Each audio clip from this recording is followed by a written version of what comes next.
Hello friend, welcome to our channel Aryan classes.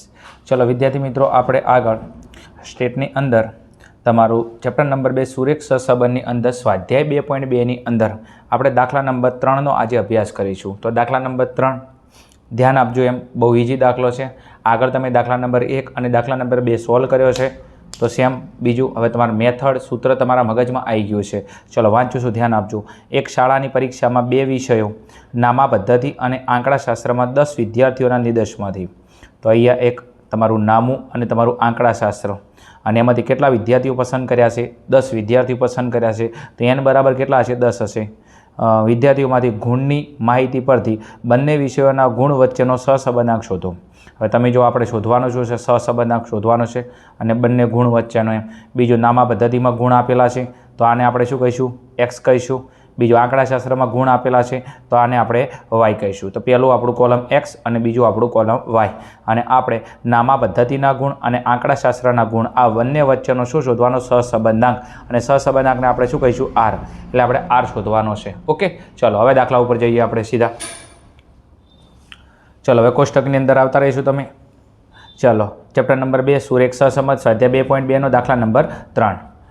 ચલો હવે અહીંયા તમારું કોષ્ટક તમારી સામે ડિસ્પ્લે ઉપર છે, થોડું ધ્યાન આપજો। ચલો પહેલાં આપણે કીધું છે નામા પદ્ધતિના ગુણ, તો નામા પદ્ધતિના ગુણ છે તો એને આપણે કહી દઈશું x। શું કહી દઉં? x। અને બીજું આંકડાશાસ્ત્રના ગુણ, તો એને આપણે કહી દઈશું y। શું કહી દઈશું? y કહી દઈશું। ચાલો હવે સૌથી પહેલાં આપણે દાખલાની શરૂઆત ચોથી કરવાની। તો દાખલાની શરૂઆત કરવા માટે તમે આ સિગ્મા એક્સના અવલોકનનો સરવાળો કરશો। કોનો? સિગ્મા એક્સમાં અવલોકનનો સરવાળો કરશો, તો એને કહેવાય સિગ્મા એક્સ। ઓકે, એટલે એક્સના અવલોકનનો સરવાળો। હવે આ તમે બધા જ અવલોકનનો સરવાળો કરશો એટલે તમારો જવાબ આવશે 640। કેટલો આવશે? 640। ચલો એના પછી તમે વાયના અવલોકનનો સરવાળો કરશો તો તમને મળશે સિગ્મા વાય। શું મળશે? Sigma Y. અને સિગ્મા વાયના અવલોકનનો સરવાળો કરશો એટલે એ તમને મળશે 610। કેટલો? 610। ચલો હવે સિગ્મા એક્સ અને વાય ઉપરથી આપણે એક્સ બાર અને વાય બાર નક્કી કરીએ। શું નક્કી કરીએ? એક્સ બાર અને વાય બાર। ધ્યાન આપજો, તો પહેલાં એક્સ બાર લાવું છું। એક્સ બાર બરાબર સિગ્મા એક્સ ભાગ્યા એન। શું? સિગ્મા એક્સ ભાગ્યા એન। ચલો સિગ્મા એક્સ કેટલો છે? તો સિગ્મા એક્સ હતો આપણો 640। કેટલો? 640। અને એન બરાબર કેટલા વિદ્યાર્થીઓ? 10 વિદ્યાર્થી પસંદ કરે। ના ખબર પડે તો અહીંયા તમે ગણી નાખો આ સંખ્યા, 1 2 3 4 5 6 7 8 9 10, તો એન બરાબર 10। ચલો 640ને તમે 10 વડે ભાગશો એટલે કેટલા આવશે? 64 આવશે। તો આ આવી ગયો તમારો એક્સ બાર, અને એક્સ બાર તમને કેટલો મળી ગયો? 64 મળી ગયો। ચલો એના પછી જરૂર પડશે આપણે વાય બારની। વાય બાર બરાબર સૂત્ર આવશે સિગ્મા વાય ભાગ્યા એન। ચલો સિગ્મા વાય એટલે વાયના અવલોકનનો સરવાળો કેટલો છે? 610, અને ભાગ્યા અવલોકનો કેટલા છે? 10। 610 ભાગ્યા 10, 0 0 ઉડી જાય એટલે કેટલા આવે છે? 61। ચલો અહીંયા તમે જુઓ, મને વાય બાર કેટલો મળ્યો? 61। તો એક્સ બાર તમે જુઓ 64 છે, વાય બાર તમે જુઓ 61 છે। હવે તમે જુઓ એક્સ બાર અને વાય બાર પોઈન્ટમાં છે? ના, પોઈન્ટમાં નથી, બંને પૂર્ણાંકમાં છે। અને જ્યારે એક્સ બાર અને વાય બાર પોઈન્ટમાં ન આવે એટલે કે પૂર્ણાંકમાં આવે એટલે આપણે આર શોધવા માટે એક સૂત્ર મેળતા હતા। શું મૂકતા હતા? આર બરાબર એક સૂત્ર મૂકતા હતા, જે અહીંયા મૂકીશું આપણે। તો આર બરાબર સૂત્ર આપણું આવતું હતું sigma x minus x bar Y minus Y બાર ભાગ્યા વર્ગમૂળમાં sigma x minus x bar કૌંસ બાર સ્ક્વેર ઇન્ટુ બીજા વર્ગમૂળમાં સિગ્મા વાય માઇનસ વાય બાર કૌંસ બાર વર્ગ। બીજું દાખલાની શરૂઆત ચોથી કરવાની, તો તમારા દાખલાની શરૂઆત થશે તમારે એક્સ બાર અને વાય બાર ઉપરથી।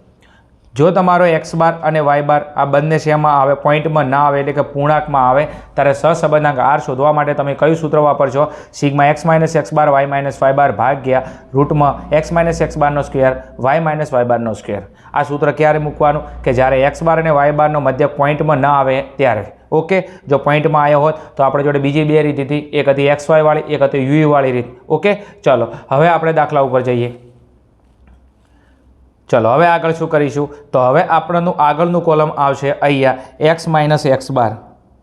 શું આવશે? X minus x bar. Okay, એટલે એક્સમાંથી તમારે શું બાદ કરવાનો? X bar. એટલે એક્સના દરેક અવલોકનો આવ્યા એમાંથી એક્સ બાર બાદ કરવાનો, અને એક્સ માઇનસ એક્સ બાર તમે લાયા હતા, કેટલો આવ્યો હતો? અહીંયા 64 આવ્યો હતો। ઓકે, તો અહીંયા મૂકી દઉં 64।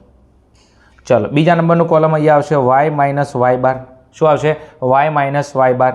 એટલે વાયના દરેક અવલોકનમાંથી તમારે વાય બાર બાદ કરવાનો। વાય બાર કેટલો હતો? 61 હતો, હમણાં આપણે શોધ્યો હતો વાય બાર 61। ઓકે, ચલો હવે આપણે કરીએ x માઇનસ એક્સ બાર, એટલે આ એક્સના દરેક અવલોકનમાંથી એક્સ બાર કેટલો છે 64 બાદ કરીશું. કેટલા બાદ કરીશું આપણે?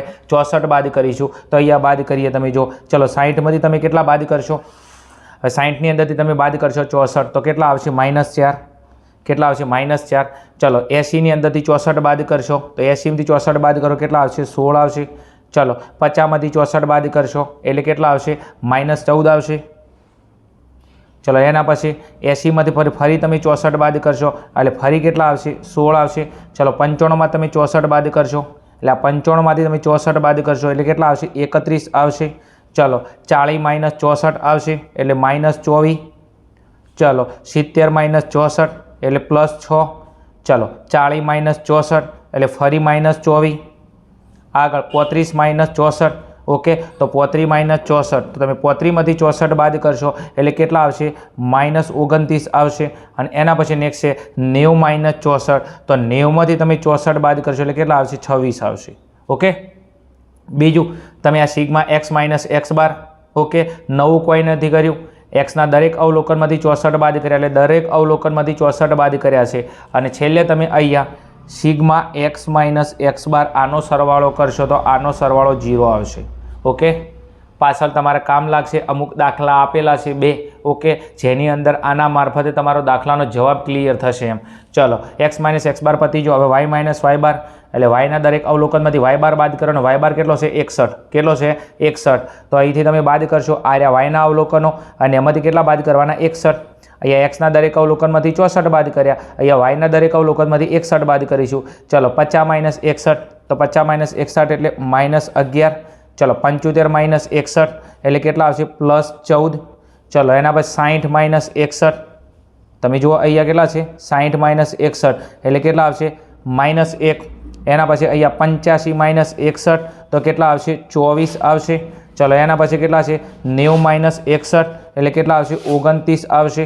અહીંયા 40 - 61 તો 40માંથી તમે 61 બાદ કરશો એટલે કેટલા આવશે? -21 આવશે.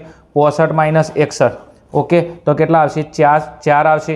30 - 61 કેટલા? 30 - 61 એટલે તમારો જવાબ આવશે -31. એનામાંથી 45 - 61 કેટલા? 45 - 61 એટલે કેટલા આવશે? -16. અને 70 - 61 તો 70માંથી તમે 61 બાદ કરશો એટલે અહીંયા કેટલા આવશે? 9 આવશે. ઓકે, કશું નવું નથી કર્યું. આ દરેક અવલોકનમાંથી કેટલા બાદ કર્યા? 61 બાદ કર્યા છે. ચલો એના પછી અહીંયા લખી દઈએ. અહીંયા આપણે સિગ્મા y માઇનસ વાય બાર અને સિગ્મા આ y માઇનસ વાય બારનો તમે સરવાળો કરશો તો એ પણ તમારો કેટલો થશે? 0 થઈ જશે. ઓકે, તમે ચેક કરો, તમે ચેક કરી શકો છો. ચલો એના પછી અહીંયા આપણે નવું કોલમ આવશે. અહીંયા નવું કોલમ આવશે આપણું, ધ્યાન આપજો. x માઇનસ એક્સ બાર અને y માઇનસ વાય બાર. બીજો અહીંયા જગ્યા નથી, નકા આખું લખવું પડે આપણે. x minus x bar, y minus Y બાર. ઓકે, એટલે આ બંનેનો શું કરવાનો છે? ગુણાકાર. તો x માઇનસ એક્સ બાર ને y માઇનસ વાય બાર આ બેનો ગુણાકાર. તો આ રહ્યો x માઇનસ એક્સ બાર ને આ રહ્યો y માઇનસ વાય બાર. આ બેનો શું કરવાનો છે? ગુણાકાર. એટલે આ કોલમને આ કોલમનો ગુણાકાર કરવાનો છે. ચલો કરી દઈશું આપણે શાંતિ. ચલો 11 ચોક 44, 11 ચોક 44. ઓકે, અને માઇનસ માઇનસ પ્લસ. ચલો 16 ગુણ્યા 14 તો તમે 16 ગુણ્યા 14 કરશો એટલે કેટલા આવશે? 224. કેટલા આવશે? 224. ચલો 14 એકા 14 માઇનસ માઇનસ પ્લસ તો 14 જેવા થઈ જશે, પ્લસ થઈ જશે. ચલો 16 ગુણ્યા 24 કેટલા છે? 16 ગુણ્યા 24 તો તમે 16 ગુણ્યા 24 કરશો એટલે આવશે 384. આગળ એના પછી 31 ગુણ્યા 29 તો તમે 31 ગુણ્યા 29 કરશો એટલે આવશે 899. કેટલા આવશે? 899. ચલો 24 ગુણ્યા 21 તો 24ને તમે 21 વડે ગુણશો એટલે આવશે 504. ચલો એના પછી નેક્સ્ટ 100 ચોક 24. ચલો એના પછી 24 ગુણ્યા 31 કેટલા છે? 24 ગુણ્યા 31 તો તમે 24ને 31 વડે ગુણશો એટલે આવશે 744. ચલો એના પછી નેક્સ્ટ 29 ગુણ્યા 16 તો તમે 29ને 16 વડે ગુણશો એટલે અહીંયા આવશે 464. ચલો અને એના પછી 26 ગુણ્યા 9 તો 26ને તમે 9 વડે ગુણશો એટલે આવશે 234. ઓકે, ચલો હવે શું કરીશું? સરવાળો કોનો? x માઇનસ એક્સ બાર ને y માઇનસ વાય બાર આ દરેકનો શું કરીશું? સરવાળો. તો અહીંયા લખી દઈએ આપણે સરવાળાની અંદર sigma x minus x bar અને વાય માઇનસ વાય બાર આનો સરવાળો. અને તમે અહીંયા આ જે sigma x minus x bar અને વાય માઇનસ વાય બાર આ દરેક અવલોકનનો તમે સરવાળો કરશો. ઓકે, તો એ સરવાળાનો તમારો જવાબ આવશે 35. કેટલો આવશે? 35. ચલો, હવે sigma x minus x bar Y minus Y બાર પતી ગયો. એના પછીનો આપણું નેક્સ્ટ કોલમ આવશે. તો નેક્સ્ટ કોલમની અંદર આપણે આગળ વધીશું. તો અહીંયા આવશે એક્સ માઇનસ એક્સ બારનો સ્ક્વેર. શું આવશે? એક્સ માઇનસ એક્સ બારનો સ્ક્વેર. તો એક્સ માઇનસ એક્સ બાર, તો આ રહ્યો તમે જો એક્સ માઇનસ એક્સ બાર, અને એનો શું કરવાનો? વર્ગ. વર્ગ એટલે એ સંખ્યા 2 વખત તમારે ગુણવાની. ઓકે, એટલે આ દરેક સંખ્યાનો વર્ગ કરીશું એમ. ચલો, 4નો વર્ગ, તો 4નો વર્ગ અહીંયા કેટલા લખીશું આપણે? 16 લખીશું. આગળ એના પછી અહીંયા 16, તો 16નો વર્ગ લખીશું. તો 16નો વર્ગ આવશે 256. ચલો, એના પછી 14નો વર્ગ, તો 14નો વર્ગ 196. ચલો, 16 છે તો ફરી 16નો વર્ગ આપણે લખ્યો તો અહીંયા 256. ચલો, એના પછી 31, તો 31નો વર્ગ થશે 961. ચલો, એના પછી નેક્સ્ટ છે 24, તો 24નો વર્ગ આવશે 576. એના પછી કેટલા? 6નો વર્ગ આવશે 36. આગળ એના પછી 24નો વર્ગ, 24નો વર્ગ ફરી પાછો 576. ચલો, એના પછી 29નો વર્ગ આવશે 841. એના પછી નેક્સ્ટ 26, અને 26નો વર્ગ આવશે 676. મેં નવું કશું કર્યું નથી. એક્સ માઇનસ એક્સ બારનો સ્ક્વેર એટલે એક્સ માઇનસ આ રહ્યો એક્સ બાર, અને આ દરેક સંખ્યાનો મેં શું કર્યો છે? વર્ગ કર્યો. નવું કશું કર્યું નથી. ચલો, એના પછી અહીંયા જરૂર પડશે સિગ્મા એક્સ માઇનસ એક્સ બારનો વર્ગ અને એનો સરવાળો. સિગ્મા એટલે સરવાળો કોનો? એક્સ માઇનસ એક્સ બારનો વર્ગ. અને વિદ્યાર્થી મિત્રો, આ તમારો જે એક્સ માઇનસ એક્સ બારનો વર્ગ છે આ દરેકનો તમે સરવાળો કરશો એટલે તમારો જવાબ અહીંયા આવશે 43 અને 90. કેટલો આવશે? 43, 90. એટલે અહીંથી આ દરેક અવલોકન એટલે સિગ્મા એક્સ માઇનસ એક્સ બારનો સ્ક્વેર સરવાળો કોનો? એક્સ માઇનસ એક્સ બારનો સ્ક્વેરનો કેટલો આવશે? અહીંયા 43, 90. ચલો, એના પછી આપણું નેક્સ્ટ છેલ્લા નંબરનું કોલમ છે અહીંયા વાય માઇનસ વાય બાર એનો સ્ક્વેર. ચલો, અહીંયા જેવી રીતના આપણે એક્સ માઇનસ એક્સ બારનો સ્ક્વેર કર્યો એટલે આ દરેકનો સ્ક્વેર કર્યો. હવે વાય માઇનસ વાય બારનો સ્ક્વેર, તો આ રહ્યો વાય માઇનસ વાય બાર, અને આ દરેક સંખ્યાનો શું કરીશું આપણે? વર્ગ કરીશું. ચલો, તો 11નો વર્ગ 121, અને ઉપર માઇનસ માઇનસ શું થઈ જશે? પ્લસ થઈ જાય. ઉપર ઘાત બેકી હોય તો માઇનસ માઇનસ પ્લસ થઈ જાય. ચલો, ફરી 14નો વર્ગ, તો 14નો વર્ગ આવશે 196. ચલો, પછી 1નો વર્ગ 1. ચલો, એના પછી ફરી 24, તો 24નો વર્ગ આવશે 576. ચલો, એના પછી 29નો વર્ગ આવે 841. એના પછી 21નો વર્ગ આવશે 441. ચલો, એના પછી નેક્સ્ટ આવશે 4નો વર્ગ 16. એના પછી 31નો વર્ગ આગળ આવી ગયો. કેટલો? 961. એના પછી 16નો વર્ગ પણ આગળ આવી ગયો. 16નો વર્ગ કેટલો આવશે? 256. અને 9નો વર્ગ થઈ જશે 81. ઓકે, ચલો, હવે આ વાય માઇનસ વાય બારનો સ્ક્વેર. ઓકે, હવે એનો સરવાળો કરી દઈએ. કોનો? વાય માઇનસ વાય બારના સ્ક્વેરનો. તો અહીંયા સિગ્મા વાય માઇનસ વાય બારનો સ્ક્વેર. અને વિદ્યાર્થી મિત્રો, તમે આ વાય માઇનસ વાય બારના દરેક અવલોકનનો સરવાળો કરશો. 121 plus 196 plus 1 576 plus 441 plus 841 plus 441 plus 16 plus 961 plus 256 plus 81. આ દરેકનો સરવાળો કરશો તો એનો જવાબ આવશે 34 અને 90. ચલો, આનો કેટલો આવે? તો 43, 90. અને આનો કેટલો આવે છે? 34, 90. ચલો, હવે બસ હવે કિંમત આપણી જોડે છે. બસ હવે ખાલી સૂત્રમાં કિંમત મૂકવાની છે. ચલો, sigma x minus x bar Y minus Y બાર, તો આ રહ્યો sigma x minus x bar Y minus Y બાર. એ કેટલો છે? 35, તો અહીંયા મૂકી દઈએ 35. ચલો, આગળ. ચલો, સિગ્મા એક્સ માઇનસ એક્સ બારનો સ્ક્વેર, તો સિગ્મા એક્સ માઇનસ એક્સ બારનો સ્ક્વેર. ચલો, આ કેટલો છે? આ આપેલો જો 43, 90, તો અહીંયા મૂકી દઉં 43, 90 ઇન્ટુ બીજા કૌંસની અંદર વાય માઇનસ વાય બારનો સ્ક્વેર, તો વાય માઇનસ વાય બારનો સ્ક્વેર, તો વાય માઇનસ વાય બારનો સ્ક્વેર કેટલો છે? 34, 90, તો અહીંયા મૂકી દઉં 34 અને 90. ચલો, બસ હવે એકદમ ઓલમોસ્ટ સમ ખતમ થઈ જશે. ખાલી સાદું રૂપ આલવાનું છે. ચલો, હવે આ 35 એમ મૂકી દઈએ અને 43, 90નું વર્ગમૂળ કાઢીએ અને 3490નું વર્ગમૂળ કાઢીએ. તો પહેલાં 35 એમના એમ મૂકી દઈએ. ચલો, 43, 90. હવે તમે 43 અને 90નું વર્ગમૂળ કાઢશો. કોનું? 43, 90, તો એનું વર્ગમૂળ આવશે 66.26. આ 43, 90 છે એનું વર્ગમૂળ તમે કાઢશો એટલે કેટલું આવશે? 66.26. અને ગુણ્યા ઇન્ટુ એટલે ગુણાકારનો સંબંધ. ચલો, 3490, તો તમે 3490નું વર્ગમૂળ કાઢશો તો એનું વર્ગમૂળ આવશે 59.08. ચલો, આવશે 59.08. બસ 43, 90 એનું વર્ગમૂળ 66.26, 3490 એનું વર્ગમૂળ 59.08. ચલો, હવે આ બેનો નીચે ગુણાકાર કરી દઈએ તો 35 એમના એમ.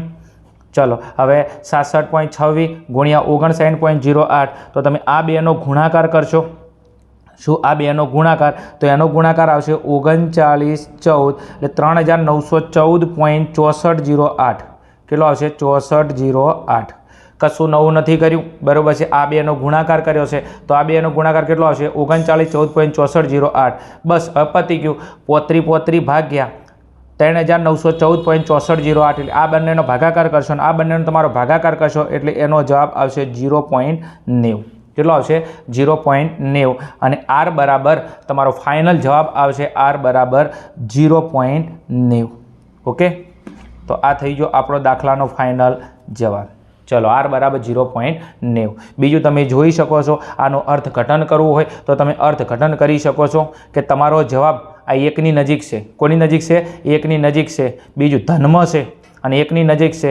તો અહીં આંકડાશાસ્ત્રના ગુણ અને નામા પદ્ધતિના ગુણ વચ્ચે વધુ ગાઢ ધન સહસંબંધ છે એમ કહી શકાય. અહીં કિંમત તમારી એકની નજીક છે, એકની નજીક હોય તો વધુ ગાઢ ધન સહસંબંધ છે એમ કહી શકાય એમ. પરીક્ષામાં અર્થઘટન માગે તો તમારે કરવું પડે. એકની નજીક આવે તો વધુ ગાઢ ધન સહસંબંધ છે એમ કહી શકાય એમ. ચલો, અહીં આપણો દાખલો પૂરો થાય છે. સ્ક્રીનશોટ લેવો તમે લઈ શકો છો અહીંયા એકવાર.